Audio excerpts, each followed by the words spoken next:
Arsène Lupin, l'évasion d'Arsène Lupin.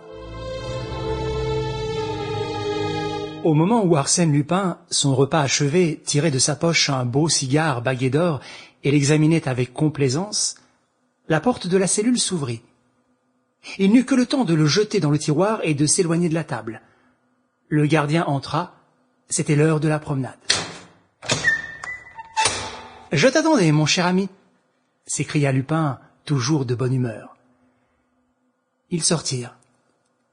Ils avaient à peine disparu à l'angle du couloir que deux hommes, à leur tour, pénétrèrent dans la cellule et en commencèrent l'examen minutieux. L'un était l'inspecteur Dieuzy, l'autre l'inspecteur Folenfant. On voulait en finir. Il n'y avait point de doute. Arsène Lupin conservait des intelligences avec le dehors et communiquait avec ses affiliés. La veille encore, le grand journal publiait ces lignes adressées à son collaborateur judiciaire. « Monsieur, dans un article paru ces jours-ci, vous vous êtes exprimé sur moi en des termes que rien ne saurait justifier.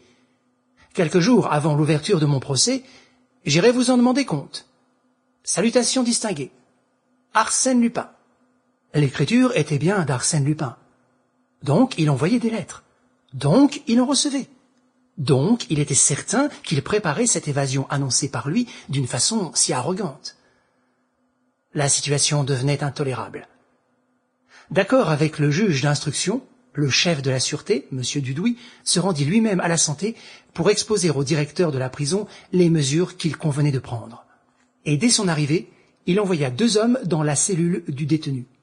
Ils levèrent chacune des dalles, démontèrent le lit, firent tout ce qu'il est habituel de faire en pareil cas, et finalement ne découvrirent rien. Ils allaient renoncer à leur investigation lorsque le gardien accourut en toute hâte et leur dit « Le tiroir! Regardez le tiroir de la table!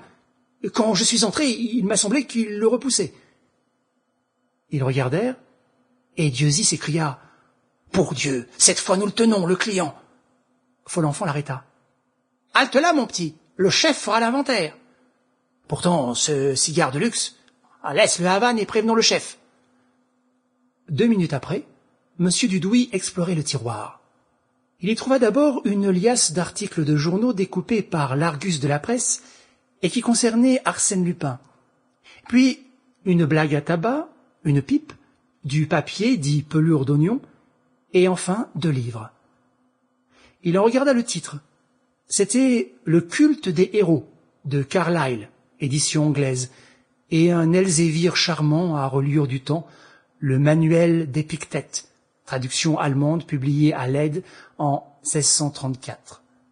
Les ayant feuilletés, il constata que toutes les pages étaient balafrées, soulignées, annotées. Était-ce là signe conventionnel ou bien de ces marques qui montrent la ferveur que l'on a pour un livre? « Nous verrons cela en détail, » dit M. Dudouis. Il explora la blague à tabac, la pipe. Puis, saisissant le fameux cigare bagué d'or, « Fichtre, il se met bien, notre ami !» s'écria-t-il. « Un Henri Clé !» D'un geste machinal de fumeur, il le porta près de son oreille et le fit craquer. Et aussitôt, une exclamation lui échappa. Le cigare avait molli sous la pression de ses doigts. Il l'examina avec plus d'attention et ne tarda pas à distinguer quelque chose de blanc entre les feuilles de tabac. Et délicatement, à l'aide d'une épingle, il attirait un rouleau de papier très fin, à peine gros comme un cure-dent. C'était un billet. Il le déroula et lut ces mots d'une menue écriture de femme. « Le panier a pris la place de l'autre. 8 sur 10 sont préparés. En appuyant du pied extérieur, la plaque se soulève du haut en bas. De 12 à 16 tous les jours, HP attendra. Mais où? Réponse immédiate. Soyez tranquille, votre ami veille sur vous. » M. Dudouis réfléchit un instant et dit « C'est suffisamment clair. Le panier, les 8 cases, de 12 à 16, c'est-à-dire de midi à 4 heures. Mais ce HP, qui attendra? HP, en l'occurrence, doit signifier automobile.